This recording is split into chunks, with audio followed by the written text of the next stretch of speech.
राधे प्रिय दर्शकों, आज हम सुनेंगे परम पूज्य प्रेमानंद जी महाराज के मधुर वचनों को, जो हमें भक्ति, प्रेम और जीवन की सच्चाई से जोड़ते हैं। आइए मन को शांत करके ध्यानपूर्वक सुनते हैं उनके अनमोल संदेश को। वीडियो को ध्यानपूर्वक अंत तक जरूर सुने। तो चलिए शुरू करते हैं। निशा यादव जी। राधे राधे महाराज जी। महाराज जी कृपया समझाएं, जब किसी की मृत्यु कम आयु में होती है तो उसकी श्वासें उतनी ही थी, ऐसा माने? हाँ बिल्कुल उतनी ही। जो गर्भ में ही मर जाते हैं उनने क्या अपराध किया था? जो गर्भ के बाहर आकर अभी बालक अवस्था में मर जाते हैं उसने क्या अपराध किया था? तो पूर्व से ये निर्धारित है वो गर्भ में ही मरेगा। महिलाएं महाराज जी ये करवा चौथ का व्रत फिर किस उद्देश्य से रखती हैं?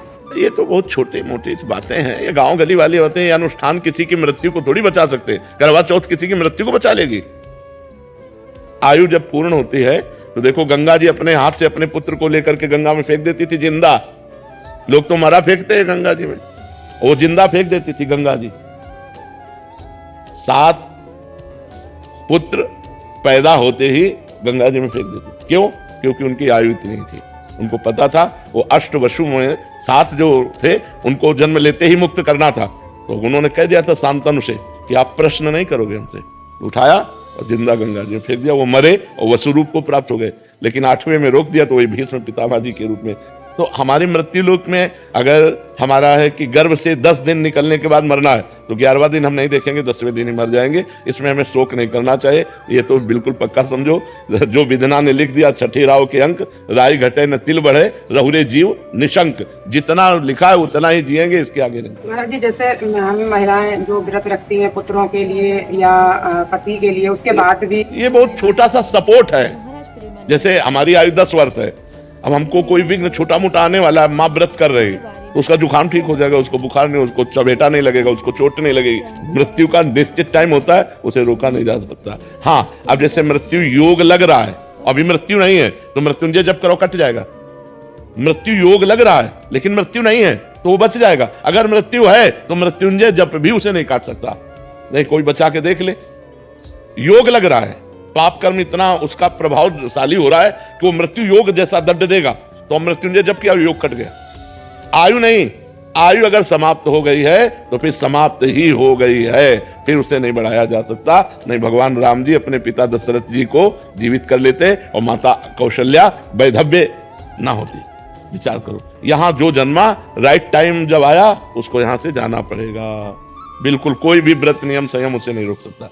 ये बाहरी सपोर्ट होता है, ये बाहरी सपोर्ट होता है। मृत्यु को नहीं रोका जा सकता। नहीं तो साधु महात्मा, मान लो आप एक करवा चौथ साल में एक बार ही तो होती करवा चौथ। यहाँ रोज करवा चौथ जैसा है।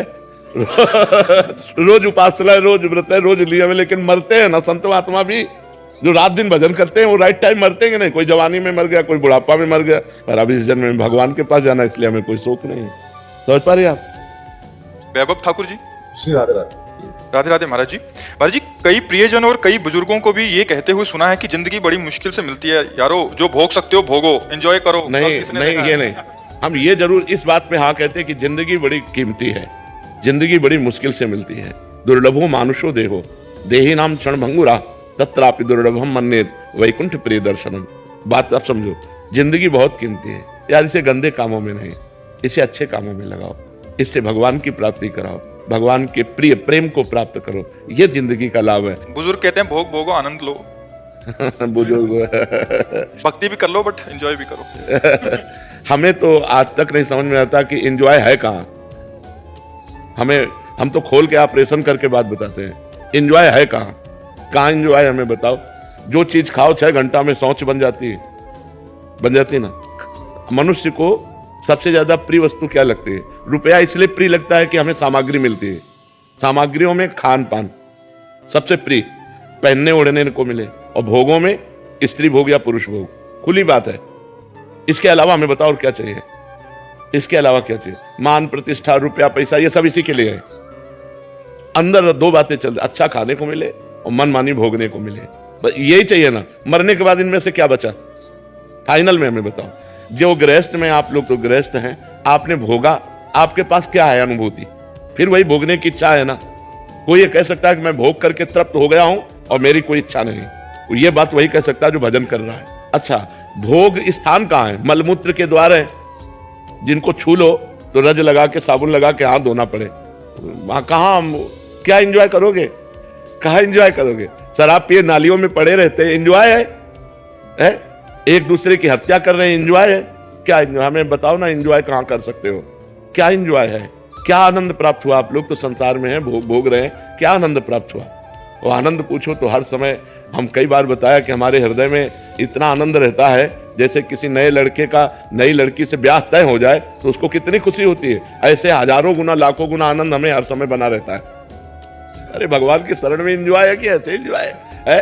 सही बताओ, तुम्हें चिंता है कि नहीं चिंता है? हमें पाई भर की चिंता नहीं है, पाई भर के। आज सब विलास हो जाए तो हमें कोई फर्क नहीं, और आज लाखों करोड़ों आ जाए तो हमें कोई फर्क नहीं। भगवान और इसके बाद मृत्यु सबका भय है, और मृत्यु मेरा आनंद है। मरने से सब जग डरा मेरो मन आनंद, कब मरी हो कब भेटी हो पूरन परमानंद, कब शरीर पूरा हो मैं अपने प्रभु के पास जाऊं। एंजॉय करने, सच्चा एंजॉय होगा। अनंत ब्रह्मांडों का स्वामी श्री कृष्ण है, वो हमारा दोस्त है, हमारा यार है। जब हमारा शरीर छूटेगा हम उसके पास जाएंगे, उसके साथ खेलेंगे, हंसेंगे, खाएंगे, कूदेंगे। और मरना है नहीं, वहां डायबिटीज नहीं होनी, high blood pressure, low blood pressure नहीं होला, वहां किडनी नहीं फेल है, वहां सब आनंद है। यार एंजॉय करना है तो भगवान को भजन करो। कहाँ एंजॉय है? यहाँ कोई एंजॉय है? आप बताओ हमें, कहाँ एंजॉय है? क्या एंजॉय है? यहाँ कोई आनंद है यार? सब चिंतित हैं, सब शोकित हैं। जिनको तुम बड़ा आदमी समझते हो, जिनको बड़ा पदाधिकारी समझते हो, वो भी परेशान है। घर परिवार, नाना प्रकार की वासनाएं, इच्छाएं, सब परेशान है। बच्चा, अगर कभी किसी को शांति, विश्राम, आनंद और सुख मिला है तो भगवान की शरण में मिला है। इस संसार में एंजॉय करने से क्या? देखो, छोटी सी वस्तु के लिए भाई भाई की हत्या कर रहा है, पति पत्नी में विश्वास खत्म हो रहा है। हम बड़े चिंतित हैं, बड़ा समस्या समाज में हमारे आती है। ये एंजॉय कैसे कर पाएंगे? बहुत समस्या है। इसलिए एंजॉय के चक्कर में मत पड़ो, धर्म से चलो, नाम जप करो, धर्म से चलो। भगवान से प्रार्थना करो कि जीवन साथी ऐसा मिले कि हम प्यार भरा जीवन व्यतीत कर सके, पवित्र जीवन व्यतीत कर सके। कपिल परमार जी। महाराज जी, राधे राधे महाराज जी। महाराज जी, आप कह रहे हैं कि आपने भारत को पैरा ओलंपिक में कांस्य पदक विजेता हुए आप, तो महाराज जी ये कह रहे हैं कि जब ये ओलंपिक में सेमीफाइनल में फाइट हार गए तो महाराज जी आज तक महाराज जी वो रात को सोता हूँ कि क्यों हार गया, और अंदर ही अंदर तकलीफ नहीं, नहीं पा रहे। सुख दुखे समय कृत्वा लाभा लाभो जया जयो। सुख दुख में, लाभ हानि में और जय पराजय में समान भाव रखो। प्रारब्ध नहीं था विजय प्राप्त करने का, इसलिए हार आ गई, कोई बात नहीं, हम फिर प्रयास करते हैं। अगर प्रयास नहीं सफल होता तो सबसे बड़ी जीत हमें करनी है, नाम जप करके मृत्यु पर विजय प्राप्त करनी है। देखो, हम आपसे ये कहते हैं कि आप बहुत जीत गए, बहुत चीजें आपने प्राप्त कर ली, लेकिन मरेंगे तो आपके साथ कुछ जाएगा क्या? कोई ट्रॉफी, कोई आपके पास कुछ भी जाएगा क्या? नहीं जाएगा ना। तो आखिरी विजय तो आप हार गए, जो आखिरी फाइनल था वो तो आप हार ही गए ना, आपके पास कुछ नहीं जाएगा। और देखो, खास बात है, मान लो ये हम निराश नहीं कर रहे हैं इनसे, लेकिन आपको इस स्थिति से उठाना चाहते हैं कि आप जो निराशा लिए बैठे हो, आपको जो अंदर अंदर खोखला कर रही है, ये कोई खास बात नहीं। नींद नहीं आती महाराज जी, 6 महीने हो गए जब से मैं मतलब रात को वो हारा सेमीफाइनल, वो बार सुबह उठूं। नहीं नहीं नहीं नहीं, ऐसे नहीं, ऐसे फिर आप डिप्रेशन में चले जाओगे। नहीं, बिल्कुल नहीं, अब इससे ऊपर उठो। ये कोई खास बात नहीं हार जीत, इसमें खास बात है आखिरी फाइनल भगवान की प्राप्ति, वो है परम पद। अगर ये जीत गए तो हमारी अनंत जन्मों से जो यात्रा होती चली आ रही है वो हमारी फाइनल में अच्छी हो जाएगी। अगर मरे फिर सुअर कुत्ता बने और इधर इस जन्म के बड़े बड़े पद रखे, वो किस काम में आएंगे? मान लो आप ठीक है हार गए, कोई बात नहीं, नाम जप करो, आखिरी जीत मानो। हम जब मरे तो हम पवित्र आचरण करके भगवान का चिंतन करते हुए मरे तो हमारा जीवन धन्य हो जाएगा। आप निराश मत होइए, आप राधा राधा। इच्छा होती है, बहुत हो गया, 15 साल से मैं प्रयास कर रहा था एक ओलंपिक मेडल के लिए, जो मैं सेमीफाइनल लूज कर गया, मतलब। पर अब आप नाम जप करो और प्रयास करो। अगर आपको इसी में विजय प्राप्त करना है तो नाम जप करो, आध्यात्मिक बल से परिपक्व होकर आप आगे बढ़ो, ठीक है ना? निराश मत होइए, चैन से सोइए। जीत जाते तो क्या मिल जाता? वाहवाही ही तो मिलती है यार, वाहवाही ही तो है। मरने के बाद वाहवाही जाएगी क्या? इसलिए बहुत कैसे कैसे विजेता हो गए, कैसे कैसे हम कह रहे हैं, एक से एक गायक, एक से एक युद्ध करने वाले, एक से एक पराक्रमी, कौन जानता है यार उनको? गए सब, काल के गाल में सब चले गए। इसलिए ज्यादा चिंता मत कीजिए, हार गए तो कोई बात नहीं, नाम जप कीजिए, आगे प्रयास कीजिए, ठीक है? महाराज जी, मेरा एक प्रश्न था, मैं जानना चाहता हूँ कि हमें करता नहीं है, हम दृष्टा बन के जीवन जीना चाहिए, किंतु नहीं जी पाओगे अभी। जब तक भजन नहीं होगा तब तक दृष्टा कैसे बन सकते हो? शरीर में पीड़ा है तो भोक्ता बन करके भोगना पड़ेगा, जब तक भजन के द्वारा वो स्थिति नहीं प्राप्त हुई है। जब भजन होता है और वो स्थिति प्राप्त होती है तो ऐसे पीड़ा महसूस होती जैसे दूसरे शरीर में। उनके शरीर में पीड़ा है तो मुझे लग रहा है इनके शरीर में पीड़ा है, लेकिन वो व्यतीत नहीं होता। काम आ रहा है तो हमारे अंदर नहीं आ रहा, वो मन के अंदर आ रहा है, हम उसके दृष्टा है, उसको कंट्रोल कर सकते हैं। अभी हमारे अंदर आता है ना कि हम ये भावना कर पाते हैं कि मन में काम आ रहा है। अगर हम कुछ देखना चाहते हैं तो ये भाव नहीं आता कि मेरी नेत्रेंद्रिय देखना चाहती है, भावता मैं देखना चाहता हूँ। बस ये जब तक मैं मन और इंद्रियों से जुड़ा है तब तक दृष्टा भाव नहीं सिद्ध हो सकता। उसके लिए भजन करके निर्मल होना, जैसे जैसे मन निर्मल होगा वैसे वैसे आप दृष्टा भाव में आते चले जाएंगे, और जैसे जैसे मन मलिन होगा वैसे अहम मन में लीन होता चला जाएगा। मैंने ये किया, मैं करूंगा, मैं ऐसा कर सकता हूँ। समझ पा रहे हैं आप? अनुज सिंगल जी आगरा से। राधे राधे महाराज जी। महाराज जी, आपके प्रवचन सुनने के बाद अतीत के गलत कार्यों के डर से नाम जप शुरू किया। करीब 2 साल हो चुके हैं नाम जप करते करते। अब केवल ये जानने की इच्छा रह गई कि भगवत मार्ग पर अभी भी नाम जप डर की वजह से हो रहा है या राधा रानी से प्रेम हो गया? हाँ, अभी तो प्रेम तो अलग बात है। प्रेम जब हो जाएगा तो एक अलग स्थिति हो जाएगी, फिर कोई डर नहीं रह जाता, निर्भय हो जाता है, निश्चिंत हो जाता है, निश्चोक हो जाता है, और प्रभु से भी नहीं डरता। और प्रभु से कहता है यत्र यत्र मम जन्म कर्मवीर नारके परमे पदे अथवा राधिका रत निकुंज मंडली तत्र तत्र हृदय में विराजता। हे प्रभु, मैं आपसे ये नहीं मांगता कि मुझे नरक मत भेजना, मुझे चाहे नरक भेजना चाहे परम पद भेजना, मुझे इसकी परवाह नहीं, पर आप अपने परिकर सहित मेरे हृदय में रहें। जहां भी रहूं मैं आपकी याद करता रहूं, आपकी याद में रोता रहूं, कहीं भी भेज दो आप। उसका डर खत्म हो जाता है। जब प्रेम आता है तो नरक से भी नहीं डरता, बस एक बात मांगता है कि मैं कभी आपको भूलूं नहीं। बिसरी हो ना बिसारी हो, यही दान मोहि देव, श्री हरिवंश के लाडिले मोहि अपनी कर ले। हे लाडिले ठाकुर राधा वल्लभ लाल, मुझे अपना बना लो, मैं आपको भूलूं नहीं और आप भी हमें ना भूलें, और जहां मना हो वहां भेज दो, मुझे कोई डर नहीं है। तो अभी प्रेम तो हम नहीं कह सकते, क्योंकि जिस समय प्रेम प्रकट होगा तो कुटुंब देह ते जाए छूटी सब ही विधि ना दो। न शरीर की परवाह, न परिवार की परवाह, न नरक स्वर्ग की कोई परवाह। नरक स्वर्ग अपवर्ग आस नहीं त्रास है, जहाँ राखो ता रहो मान सुख रास है। न स्वर्ग की अपवर्ग मोक्ष की चाह नहीं है और नरक से कोई भय नहीं है। निरंतर भगवान का भजन तो अभी चलता रहे। अगर ये निरंतर चलाते रहोगे तो प्रेम आ जाएगा, फिर आसक्ति हो जाएगी, फिर भजन के बिना जिया नहीं जाएगा। कोई चाह नहीं है पर भजन हम नहीं छोड़ सकते, भजन के बिना हम जी नहीं सकते, ऐसी स्थिति आ जाएगी। बहुत मंगलमय, भगवान की बड़ी कृपा है कि आप भगवान के नाम में लग गए। देख लेना, बहुत आनंद हो जाएगा। लोक और परलोक सब सुखी हो जाओगे, इस लोक में भी सुख और परलोक में भी सुख। जी। टीना कटारिया जी जयपुर से। राधे राधे महाराज जी। महाराज जी, क्या मेरे नाम जब से घर के बाकी लोगों को भी लाभ होता है? पूरा होता है। परिवार के सब जनों का मंगल शुरू हो जाता है। अगर एक भजन करने वाला हो तो पूरे परिवार का मंगल हो जाता है, पूरे परिवार का मंगल हो जाता है। यहाँ तक कि 21 पीढ़ियां उतर जाती हैं, शास्त्रों में वर्णन आया है। तो इससे ज्यादा क्या मंगल हो सकता है? अभी वर्तमान परिवार की तो बात जाने दो, पीछे की हमारी 14 आगे की 7 ये 21 पीढ़ियां तर जाती है। हाँ, तो फिर वर्तमान में हमारे परिवार का मंगल हो। वैसे भी समझ लो, एक आदमी क्राइम करता है, पूरा परिवार झकझोर जाता है, पूरे परिवार का अपमान होता है कि नहीं होता है? कहाँ गया बताओ?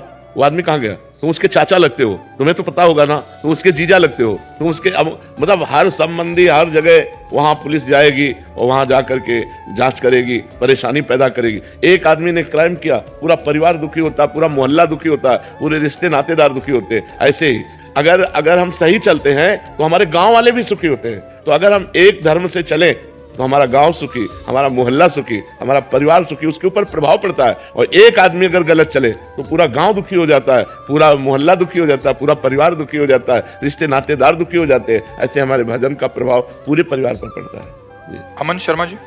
सर मेरा राधे राधे महाराज जी। महाराज जी, आपके पास जैसा मरीज आता है आप उसको वैसी दवा देते हो। महाराज जी, आपसे ब्रह्म ज्ञान की बात करता है कोई तो उसे वैसा बताते हैं, भक्ति की बात करता है तो भक्ति बताते हैं, कोई भगवत प्राप्ति के लिए आता है तो भगवत प्राप्ति। महाराज जी, मैं चाहता हूँ कि श्री जी का प्रेम और शरीर छूटने के बाद जैसे आप श्री जी के पास जाएंगे, महाराज जी मुझे भी वैसे ही जाना है। महाराज जी, मुझे वैसे चलना पड़ेगा ना, वैसे चलना पड़ेगा। अगर हमको श्री जी के पास जाना है तो श्री जी के बनना पड़ेगा ना। श्री जी के पहले किसी संत महापुरुष की शरण में हो, उनसे दीक्षा लो, उनके अनुसार साधना करो। भले गृहस्थ में रहो लेकिन साधना करनी पड़ेगी। अब ऐसे तो नहीं कि हम आर्मी में जाना चाहते लेकिन ना हम दौड़ लगा रहे हैं, ना हम व्यायाम कर रहे हैं, ना हम कुछ कर, तो ऐसे आदमी कायर आदमी थोड़ी आर्मी में जाएगा। उसको तो वो करना पड़ेगा ना, उतनी दौड़, उतनी लंबाई, उतनी चौड़ाई, वो सब निशानेबाजी सब करना पड़ेगा। ऐसे जब श्री जी के पास जाते हैं तो इंद्रियों को अपने अधीन करना, मन को अधीन करना, गंदे आचरण न करना, ब्रह्मचर्य से रहना, पवित्र आहार पाना, हर समय नाम जप करना, दूसरे से मृदु व्यवहार करना, ये लक्षण है। धीरे धीरे हम श्री जी की तरफ बढ़ जाएंगे। सुमित गुप्ता जी पलवल से। राधे राधे महाराज जी। महाराज जी आपके चरणों में कोटि कोटि प्रणाम। महाराज जी जब हम कोई साधना करने का संकल्प लेते हैं और निभा नहीं पाते तो क्या भगवान नाराज होते हैं? नहीं, भगवान बहुत करुणा में है, कभी ऐसा नहीं। असफलता को हम सफलता में बदलने के लिए ही मानव जीवन प्राप्त किए हैं। यदि हम असफल होने पर निराश हो जाएंगे तो हम हार गए, फिर ठीक नहीं है। 100 बार असफलता हो फिर भी हम 101 बार प्रयास करेंगे सफल होने का। तो हमने जैसे संकल्प लिया कि हम अमुक कार्य करेंगे, नहीं कर पाए तो फिर हम अगला, फिर अगला, फिर अगला, हम कदम बढ़ाते चले जाएं, एक दिन हम कर लेंगे। निराश नहीं होना। भगवान बहुत उदार पिता है, भगवान बहुत उदार पिता है। वो ऐसे विमुख भये निमिषो ना अकृपा जब चितहि तो वैसे, जैसे बहुत धनी उदार पिता हो तो छोटी मोटी गलती हो जाए तो ध्यान नहीं देता है। अगर बड़ी गलती हो गई तो अपने पुत्र का ही पक्ष लेता है। ऐसे भगवान अपने भक्त का ही पक्ष लेते हैं। तो अगर हमसे ऐसी त्रुटि हो जाती है कि हम ये करेंगे, हम नहीं कर पाते हैं, तो हमें निराश नहीं होना, हमें फिर प्रयास करना है, फिर प्रयास करना है। तो एक दिन भगवान की कृपा से हम वो कर लेंगे। क्योंकि हम बहुत बार अपने इंद्रिय और मन के कहने से गलत आचरण कर चुके हैं। तो हम जब अच्छा आचरण करने का संकल्प करते हैं तो उनकी जो गंदी आदतें हैं मन और इंद्रियों की, वो हमको जबरदस्ती गंदे मार्ग में ले जाती हैं। और जब हम गंदा कार्य कर लेते हैं तो हम उत्साहहीन हो जाते हैं कि यार अब मेरे से नहीं हो पाएगा, क्योंकि वो सत्य कार्य है ना, भगवान का कार्य है ना। तो पाप होने पर मन उससे हट जाता है। तो हम फिर पवित्र करें, नाम जप के द्वारा भगवान की कथा सुने, सत्संग सुने, फिर हम उत्साह संपन्न बने और आगे फिर अपने कार्य को करें। भगवान नाराज नहीं होते। गर्वित शर्मा जी। शाम सदाशिव महाराज जी। महाराज जी आपके चरणों में कोटि कोटि प्रणाम। महाराज जी हमारे जीवन की बात कब बनेगी? श्री जी सर्व समर्थ हैं, जब अभी बनी हुई है। बिगड़ी क्या है? बिगड़ी हमसे है। भगवान ने तो बिल्कुल सुंदर बना के भेजा, हमें मानव जीवन दिया। अब हम बिगाड़ लें तो इसमें हमारी गलती है, भगवान की गलती नहीं है। श्री जी की बड़ी कृपा है। जबान दिया है, मृदु बोलो, सत्य बोलो।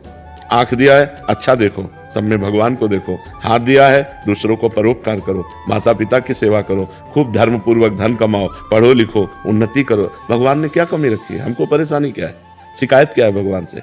महाराज जी श्री जी हमें देख रही हैं, जब हमारी बात बनेगी, या हम श्री जी को देख लेंगे जब हमारी बात बनेगी। बात तब बनेगी जब आप श्री जी का नाम जप करोगे। देखने सुनने से नहीं। दुर्योधन भी तो देख रहा है भगवान को, क्या बात बनी? क्या भगवान श्री कृष्ण को दुर्योधन ने देखा ना, तो बात बनी क्या?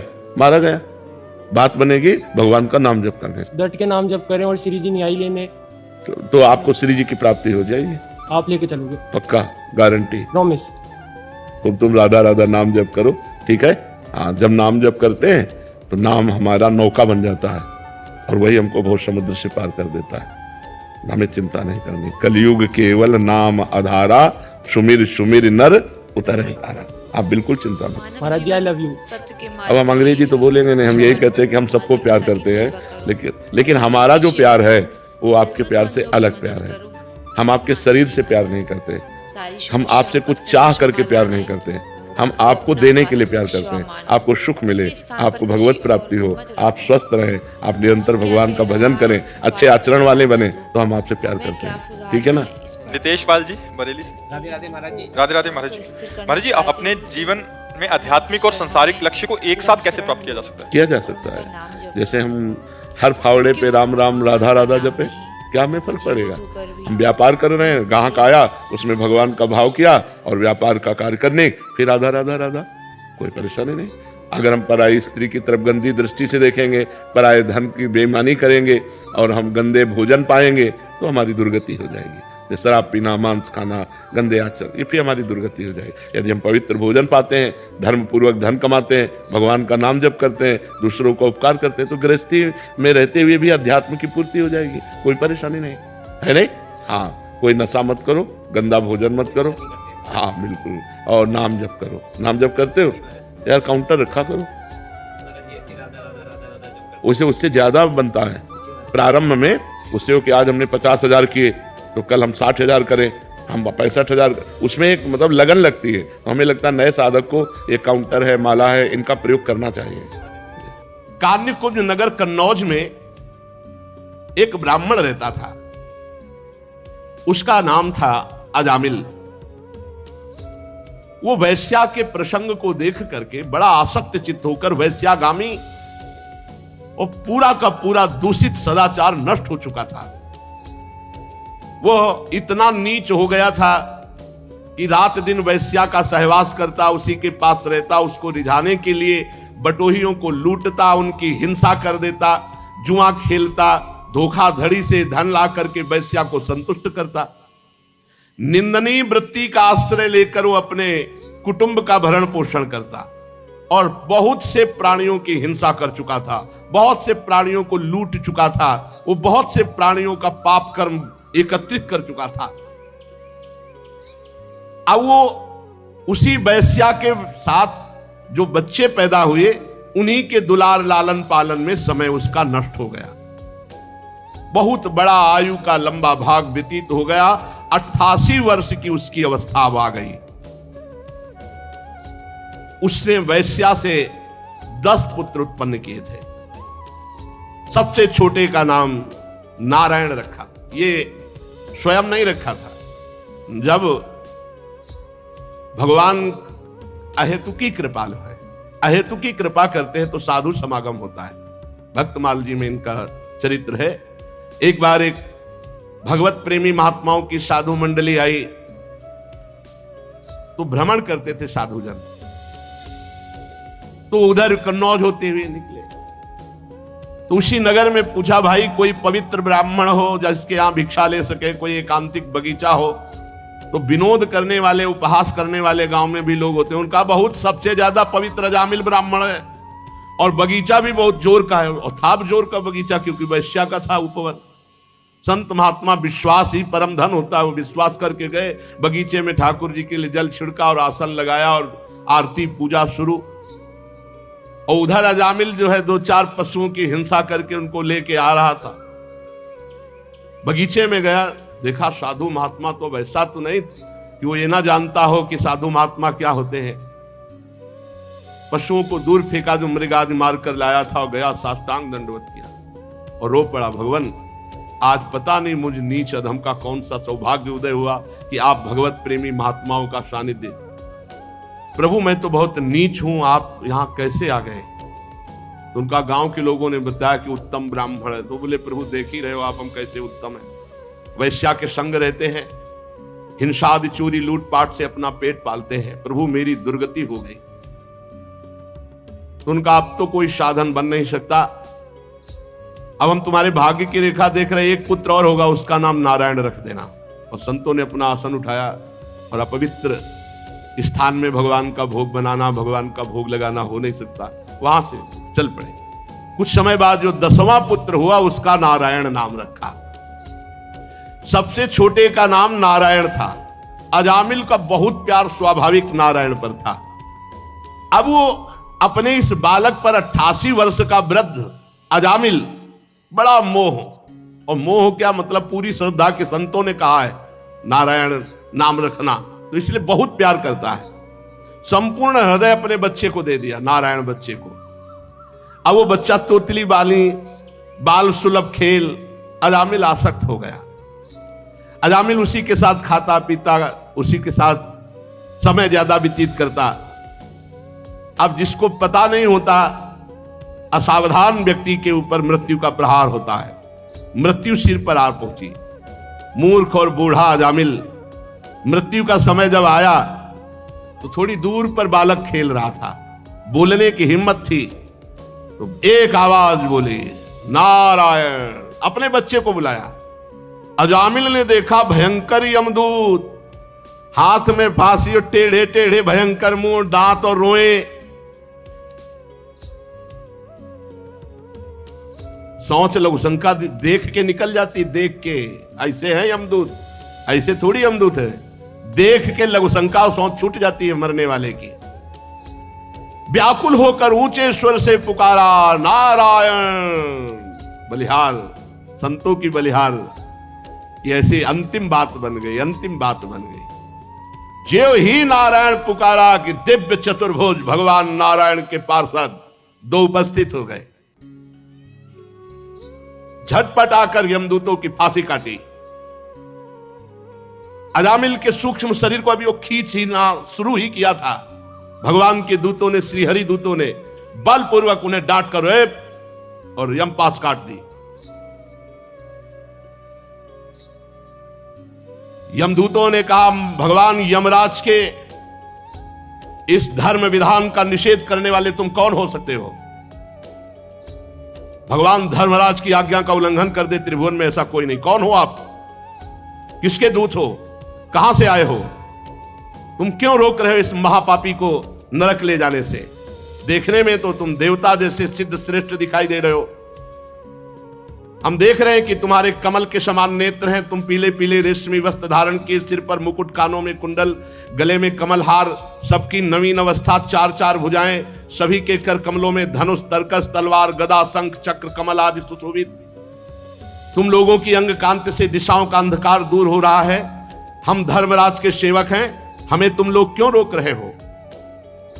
यमदूतों ने जब इस प्रकार कहा तो भगवान श्री हरि के आज्ञाकारी पार्षदों ने हंसकर मेघ के समान गंभीर वाणी में उनसे कहा, यमदूतों, यदि तुम सचमुच धर्मराज के आज्ञाकारी हो तो बताओ धर्म का लक्षण क्या है? तुम यदि धर्मराज के दूत हो तो धर्म का लक्षण क्या है? धर्म का तत्व क्या है? दंड किस प्रकार दिया जाता है? दंड का पात्र कौन है? मनुष्यों में सभी पापाचारी दंडनीय है या उनमें से कुछ? यमदूतों ने कहा, आपने पूछा धर्म का लक्षण क्या है, तो वेद जिन कर्मों का विधान करते हैं उन्हें धर्म कहते हैं, और वेद जिसे रोकते निषेध करते हैं उसे अधर्म कहते हैं। और वेद स्वयं भगवान का स्वरूप है। भगवान की श्वास प्रश्वास से वेदों का प्रादुर्भाव हुआ है। जगत के रजोगुण, सतोगुण, तमोगुण, इन तीनों से सभी प्राणी पदार्थ प्रोत हैं। सभी की मनोवृत्तियां तीनों गुणों में रहती हैं, सतोगुण, रजोगुण, तमोगुण। तीनों गुणों से कर्म होते हैं, उसके अनुरूप उनका विभाजन होता है। सूर्य, अग्नि, आकाश, वायु, इंद्रियां, चंद्रमा, संध्या, रात, दिन, दिशाएं, जल, पृथ्वी, काल, धर्म, ये गवाही होते हैं। रात दिन में सतोगुण, रजोगुण, तमोगुण से जो भी कर्म होते हैं उन कर्मों के ये गवाही होते हैं। सूर्य, अग्नि, आकाश, वायु, इंद्रियां, चंद्रमा, संध्या, रात, दिन, दिशाएं, जल, पृथ्वी, काल और धर्म, ये गवाही होते हैं। एक एक सेकंड के कर्म का हिसाब है। इनके द्वारा पता चल जाता है कि ये धर्मात्मा है या अधर्म है, और फिर दंड के पात्र का निर्णय होता है। पाप कर्म करने वाले सभी मनुष्य अपने अपने पाप कर्म का दंड जरूर भोगते हैं। निष्पाप पुरुषों, जो प्राणी कर्म करता है, गुणों से संबंध होता है, उसे सारे पापों का कर्म भोगना पड़ता है, जो उसका दंड भोगना पड़ता है। कोई भी देहवान ऐसा नहीं जो पाप ना करे या पुण्य ना करे, और जो पाप पुण्य करेगा उसे भोगना पड़ेगा, अवश्य में भोक्तव्य। इस श्लोक में जो मनुष्य जिस प्रकार का जितना अधर्म या धर्म करता है, परलोक में उसका उतना वैसा ही फल भोगना पड़ता है। हे देव शिरोमणियों, सतोगुण, रजोगुण और तमोगुण, तीनों गुणों के भेद के कारण इस श्लोक में तीन प्रकार के प्राणी देखे जाते हैं। पुण्यात्मा, पापात्मा और पुण्य पाप दोनों से युक्त। उसका परिणाम होता है पुण्यात्मा सुखी, पापात्मा दुखी, और पुण्य पाप मिश्रित सुख और दुख दोनों से युक्त होता है। वर्तमान समय में किए गया आचरण भविष्य का परिणाम दिखा देता है। वर्तमान में किया गया आचरण क्या भविष्य में इसकी दुर्गति होगी कि सदगति होगी। वर्तमान में जन्म जो हुआ, पाप और पुण्य जैसे भी किए गए, तो भविष्य में उसको दंड भोगना ही पड़ता है। हम स्वामी अजन्मा भगवान सर्वज्ञ यमराज के दूत हैं। हमारे स्वामी सबके अंतःकरणों में विराजमान है, किसी को कुछ बताने की जरूरत नहीं है। जो मन से सबको देख लेते हैं और उसी के अनुसार वो दंड देते हैं, इसमें किसी को बताने की जरूरत नहीं। यमराज स्वयं सबके हृदय में विराजमान है। जैसे सोया हुआ अज्ञानी पुरुष स्वप्न के समय प्रतीत हो रहे कल्पित शरीर को अपना वास्तविक शरीर मानता है, सोए हुए अथवा जागने वाले शरीर को भूल जाता है, वैसे ही जीव पूर्व जन्मों की याद भुलाकर इस शरीर में वर्तमान में जो भी कर्म करता है उसको दंड भोगना पड़ता है। सिद्ध पुरुषों, जीव शरीर से 5 कर्मेंद्रियों से लेना देना चलना फिरना आदि काम करता है और 5 ज्ञानेंद्रियों से रूप रस आदि 5 विषयों का भोग करता है। 16वें मन के साथ 17वां स्वयं मिलकर अकेले ही मन, ज्ञानेंद्री और कर्मेंद्री इन तीनों से विषयों को भोगता है और उसे दंड भोगना पड़ता है। जीव का 16 कला और 3 गुणों वाला ये सूक्ष्म शरीर बार बार जन्म, बार बार मरण यही भोगता है। बार बार हर्ष, बार बार शोक, भय, पीड़ा, जन्म, मृत्यु ये भोगना पड़ता है। कामवश पाप करता है, काम से प्रेरित होकर, क्रोधवश पाप करता है, लोभवश पाप करता है, मोहवश पाप करता है, अहंकारवश पाप करता है, ईर्ष्यावश, इनके द्वारा पाप कर्म होता है और उसे भोगना पड़ता है।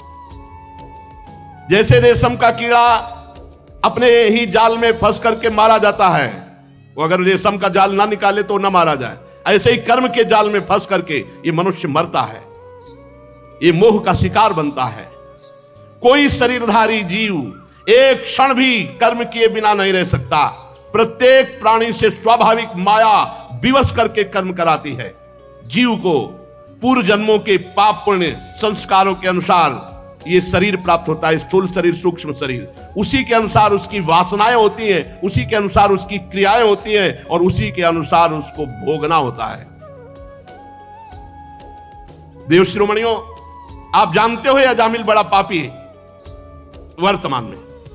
पहले ये शास्त्रज्ञ था, शील सदाचार सद्गुण संपन्न था, ये ब्रह्मचर्य का पालन कर रहा था, इंद्रियों को शासन में ले रहा था, पवित्र था। इसने गुरु अग्नि अतिथि वृद्ध पुरुषों की उपासना की थी, समस्त प्राणियों का उपकार चाहता था।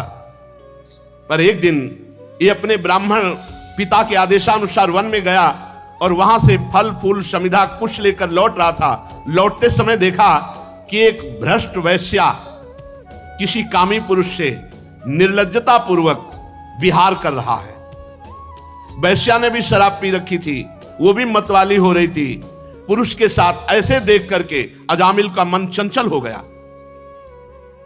अब ये लाख उपाय किया अपने मन को संभालने का, लेकिन ये काम के वशीभूत हो गया। यद्यपि बहुत धैर्य और ज्ञान का प्रयोग किया, पर काम वेग से विचलित होकर मन को ना रोककर ये पूरी शक्ति से वैश्या को रिझाने में लग गया। वैश्या को निमित्त बनाकर काम पिशाच ने इस अजामिल का नाश कर दिया। अब ये शास्त्र संबंधी सारी पवित्रता और चेष्टा मर्यादा छोड़कर वैश्या को रिझाने में लग गया। वैश्या के साथ सहवास और अपने घर की सारी संपत्ति वैश्या को दे दी। ये धर्म भ्रष्ट हो गया और वैश्या के ही पास रहने लगा। अब सुंदर सुंदर वस्त्र आभूषण आदि से वैश्या को प्रसन्न करना, धीरे धीरे धीरे धीरे चोरी, हिंसा, जुआ, शराब सब आ गए दोष। स्वच्छंद चारणी कुल्टा वैश्या के अधीन होकर के इसने साफ शास्त्र विरुद्ध आचरण किए। इस पापी ने शास्त्र आज्ञा का उल्लंघन किया, स्वच्छंद पापाचरण किया, ये शास्त्र निंदित कार्य किए। ये वैश्या के मल समान शरीर और अन्न से पला, इसलिए अब हम इसे ले जाएंगे और नरक में यंत्रणा देकर इसको पवित्र करेंगे। हम इस पापी को दंड पानी भगवान यमराज के पास ले जाएंगे, वहां जाकर ये दंड भोगेगा, तब पवित्र होगा। ये सुनकर भगवान के पार्षदों ने हंस दिया और कहा, यमदूतों, बड़े आश्चर्य की बात है कि तुम धर्मराज के दूत हो और पूर्ण धर्म का तुम्हें ज्ञान नहीं। तुम एक निरपराध को दंड दे रहे हो। भला निरपराध को दंड कैसे दिया जा सकता है? जिस समय इसने अपने अंतिम समय अपने पुत्र के बहाने बुलाया नारायण, उसी समय इसके सारे पाप नष्ट। ये बात समझ लो, कोई भी तपस्या इतनी पवित्र नहीं कि सारे पाप नष्ट कर सके। यदि गोविंदेति चुक्रोशी कृष्णा माम दूरवासिनम ऋण में तत्प्रबद्धम में हृदयान्नापशरपति। गोविंद गोविंद चाहे जितनी दूर से गोविंद गोविंद, हरि हरि, कृष्ण कृष्ण, सब पाप नष्ट हो गए, भगवान ऋणी हो जाते हैं। साधारण धर्म का ज्ञान तुमने वर्णन किया, साधारण धर्म का ज्ञान तुम्हें नहीं। यह विश्वासघात होगा इसके साथ यदि मैं तुम्हें ले जाने दूं।